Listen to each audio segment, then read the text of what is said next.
Thank you. The chair now recognizes the gentlelady from Ohio for 5 minutes. The floor is yours. We'll call ourselves Iowegians today. That sounds great. Thank you, Mr. Chairman, and thank you, Acting Director Lechleitner, for appearing before us today. I want to just start off by kind of echoing some of my colleagues' comments. I think it's disappointing to see President Biden and Secretary Mayorkas asking again for the contingency, we call it slush fund. Again, this year, I thought we made it pretty clear in our fiscal year 24 appropriations process that we do not see this as a feasible solution to addressing surges at the border. I mean, you talk about the beds and your assurances there, but does it take some time to prop up these beds? I mean, you can't just snap your fingers and have beds ready to go to handle a surge of migrants at the southern border.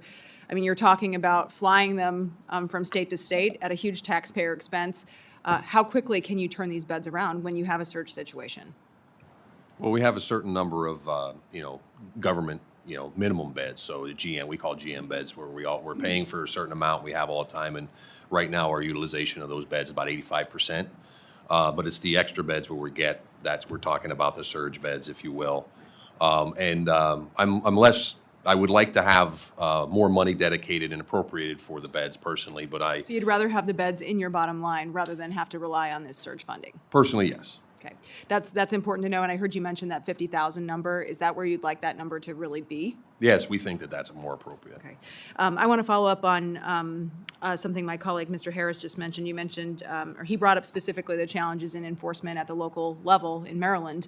And I know that's something you face around the country. Many of the jurisdictions that you mentioned earlier, Florida, Illinois, New York, I'm sure New York, Illinois, I can see here, probably New Jersey, Baltimore, are some of the places that you face many of the challenges in enforcement.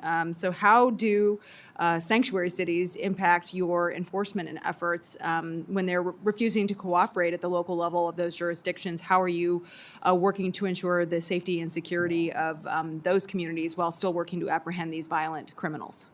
Yes, good question. Thank you, ma'am. Listen, as you know, I'm a career police officer. This is what I've done for my whole career. And I will always work and engage and have dialogue with state and local partners. That's where I started.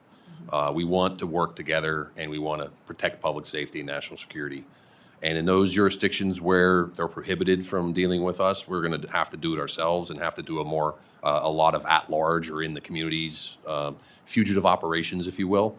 And those are much more time-consuming, resource-draining, and dangerous.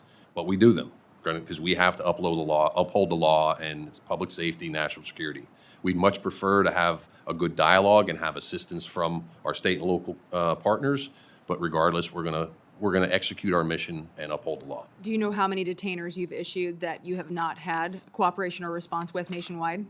Not off the top of my head, but I will get you that. Okay, I would appreciate the breakdown there. And then you mentioned the ability to work with local law enforcement, and I certainly appreciate that, and thank you for the work you've done to keep your communities, and I work directly with our local law enforcement all the time. They're great out on the front lines, but we know they're facing uphill battles in our communities too. So is there strong coordination in those instances? How do you develop those relationships and work around some of these sanctuary cities? Yes, so we can work. It's on civil immigration, it can be very problematic depending on the jurisdiction we're dealing with, and we do the best we can to work with them. And my guidance to our personnel is do not let the perfect be the enemy of the good, and find a way to work with state and local counterparts wherever we can.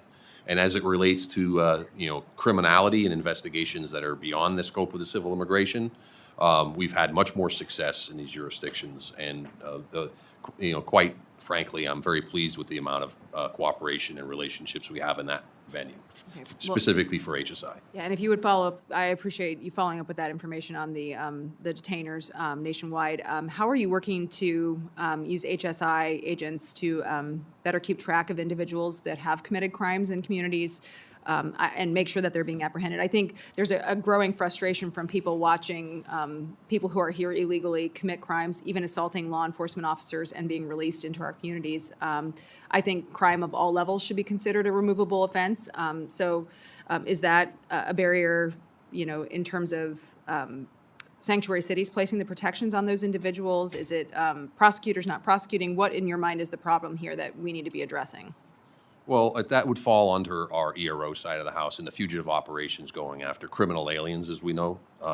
So we've gotten some more money in the 25 budget as a request, so that'll help a little bit. We have some fugitive operations money in there and some criminal apprehension programs, so that's going out and getting these criminals.